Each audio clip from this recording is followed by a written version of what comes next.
Good morning, students. This is part 4 of thermodynamics, and here we're gonna study about the uh, basically the first law of thermodynamics in isothermal free expansion of an ideal gas. For basically isothermal, your temperature is constant, and expansion of a gas, ideal gas in vacuum, your work is zero because your external pressure is zero. So again, your work is zero. So therefore, and on also the Joule determined experimentally that when your heat is zero, therefore your internal energy change will be again zero. Fine. So equation 6.1, that is delta U is equals to Q plus W, you can express for isothermal reversible or irreversible changes for the both as follows. So for isothermal reversible change, what you have done, your Q, this is the work only. Your Q is equals to minus W, which is equals to P external Vf minus Vi. अब see, the isothermal means your temperature is constant. When your temperature is constant, your delta U will become 0. In that case, 0 is equals to Q plus W, or Q is equals to minus W. And your W is what? It is minus P dV. And that minus P dV will become P external Vf minus Vi. This dV ko we have opened it in the terms of V final minus V initial. And for isothermal reversible change, again you are, because it is the isothermal which is mentioned, it means your again delta U will be 0 because temperature is constant. So your Q is equals to minus W, your Q is equals to minus W, and W is minus nRT log Vf by Vi, and this minus will be 1. Similarly, log, अगर log लिखेंगे तो 2.303, अगर natural log है तो कुछ नहीं. And for the adiabatic change, in the adiabatic change, basically your heat is 0, your Q is 0, your heat is constant in the adiabatic case, so your internal energy will become equal to work done, and that work will be adiabatic work. Fine.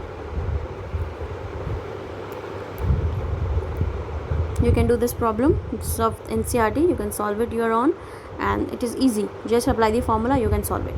Now next is the enthalpy. It is the new state function which is derived from the internal energy only. We know that the heat absorbed at constant volume is equal to change in the internal energy. So internal energy is what? It is the heat change or the heat supplied, fine, or the basically heat only, या heat absorbed बोल दें या heat release बोल दें at constant volume, that is the internal energy. But most of the chemical reactions are carried out not at the constant volume, but in the flask test tube under constant atmospheric pressure.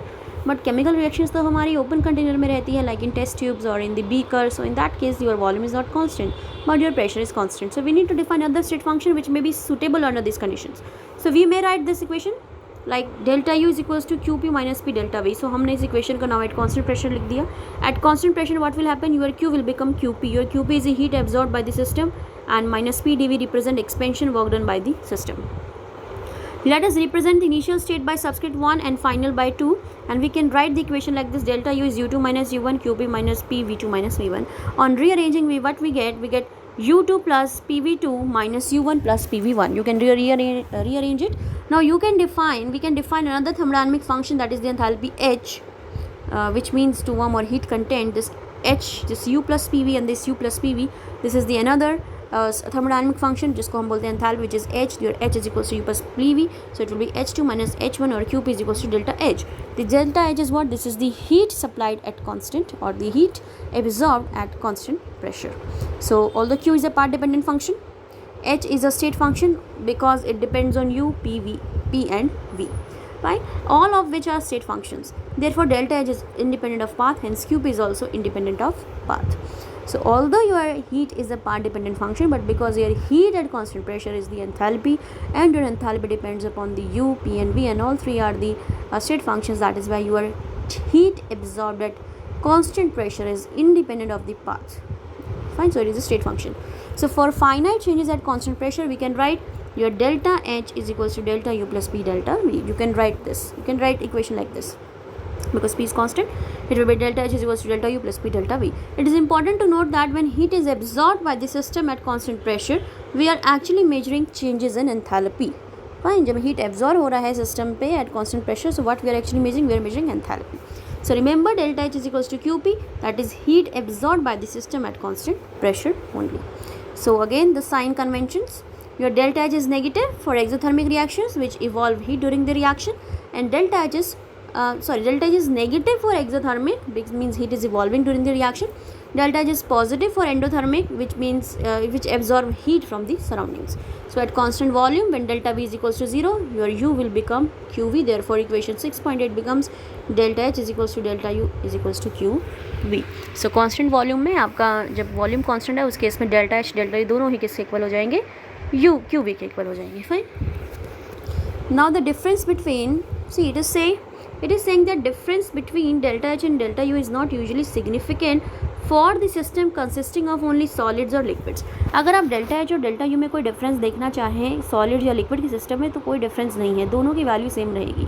Fine. Because solids and liquid they do not suffer any volume change upon heating, because solids और liquids में heat करने पे उनके ज़्यादा volume change नहीं रहता. That is why you're enthalpy and internal energy remains the same in the case of solids and liquids.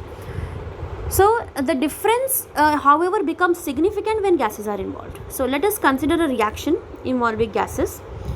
If Va is the total volume of the gaseous reactants and Vb is the total volume of the gaseous reactants, Na is the number of moles of the gaseous reactant and Nb is the number of moles of the gaseous product at all the constant pressure and temperature, then using the ideal gas law we write PV is equals to NaRT and your PVB is equals to NBRT. So thus PV minus P हमने क्या किया, दोनों को subtract कर दिया. So you get your P delta V is equals to delta NGRT. So you can write your P delta V is equals to delta NGRT. Here delta NG refers to the number of moles of gaseous product minus the number of moles of gaseous reactants. So this equation is only valid for the gaseous system, not for the solids and the liquids, because they hardly compress. There any significant volume change. They do not undergo any significant volume change. Fine. That is why we don't consider delta H P delta V part for the solid liquid, but we consider for the gas, and we have compared this P delta V to the delta NGRT. So this equation has become now like this. Now equation is useful for calculating delta H and delta U and vice versa. So देख सकते हैं, देखो constant volume जब आपका हो जाता है तो उस केस में डेल्टा H और डेल्टा U आपका इक्वल हो जाएगा, which is the heat only at constant volume. Now this is again the very easy equation you can do, very easy numerical solve NCERT question. You have to apply just formula, and this number of moles are valid only for the water gas but not for the water liquid. So number of moles अब अगर आप देखें तो 1 minus 0 हो जाएगा, ये product minus reactant की, तो इट विल बी 1 ओनली. तो डेल्टा एन जी यहाँ पे 1 हो गया. आर की values you know, temperature is given to you, delta H is given to you, have to calculate delta U. Now next is the extensive and intensive property, again important topic. In thermodynamics, a distinction is made between extensive properties and intensive properties. An extensive property is a property whose value depends on the quantity or size of matter present in the system. For example, mass, volume, internal energy, enthalpy, heat capacity, etc. are the extensive properties. Fine. So those properties which do not depend on quantity of size or matter, they are known as intensive properties. So वो property जो size पे depend करती है, quantity पे depend करती है, वो extensive है. जो नहीं करती वो intensive है. For example, temperature, density, pressure, they are intensive properties.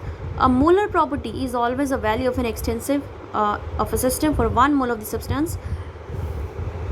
It is like कि अगर आप molar property लिखते हैं किसी extensive property की, so molar means you are writing that the value for the 1 mole of the substance. So it means now you have constant the mass, you have constant the quantity. In that case it will be intensive only.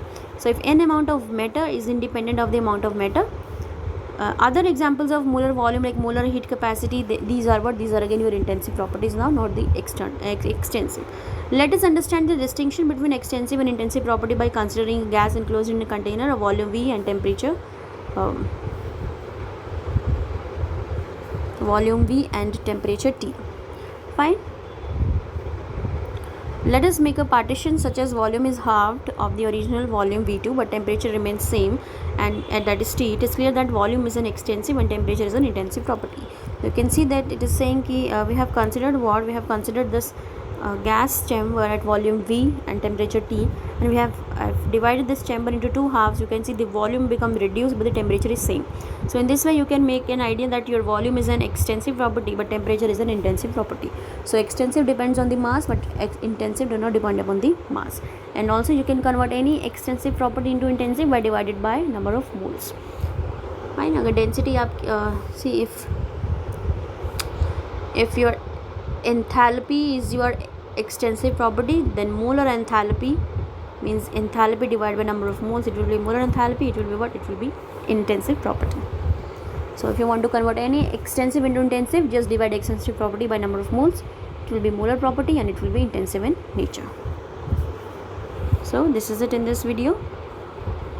This is the part 4 thermodynamics, in which I have covered the expression for isothermal free expansion of an ideal gas. I have applied all this condition in the first law, and also the enthalpy and new state function, and last one, which is the extensive and intensive properties.